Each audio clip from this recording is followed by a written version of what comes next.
So what we're going to do here is give you a basic idea of how, over time tested and time proven, I would set up a billfish line. My dad started with this whole process years ago. We've tested it, we've fished it, thousands of fish on this type of rigging.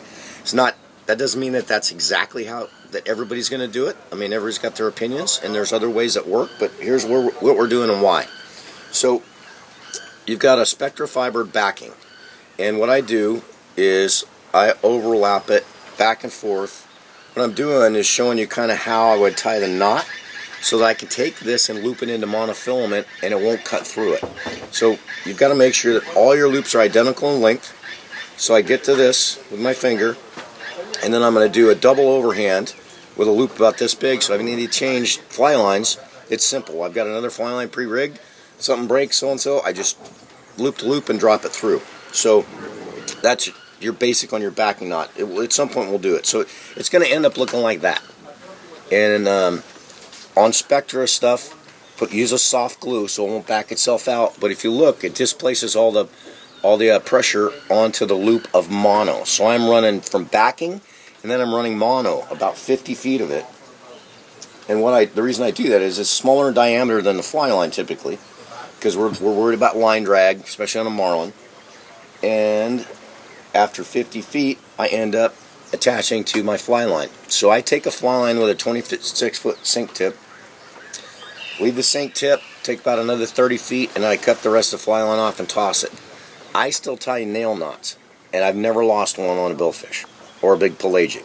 But you got to make sure your knots are tied correctly. So it'll end up like this. On the back end, where I attach it to the mono, I use a soft glue again, just so I can make this a little bit smoother, and it goes through the guides fine. So we attach to our fly line, get up to the front. Mario, we need to look, see. Sink tips starting. And the reason we use sink tips is because of line drag. You want, smaller diameter, less line drag. So I get all the way up, got my sink tip, that type of thing. On the front end, and since it's billfish, they don't really care. If you were fishing tuna, if we were fishing tuna, I would probably do this in floral.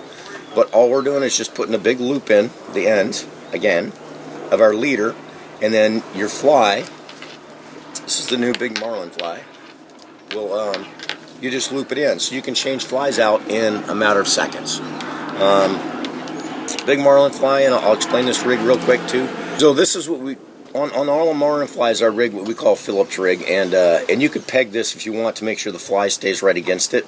Some people prefer that, other guys don't seem to care, but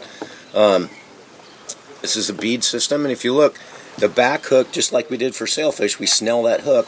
The front hook has a crimp, a bead runs against that, the hook falls down against that, and then you use a little tiny rubber band and put it around there. So if the fish does feed, or you hook the fish and you break him off, the fish will be able to break that rubber band and feed until the hooks are gone. So that's a conservation effort for marlin. So that's basic rigging 101 for setting up a billfish rod.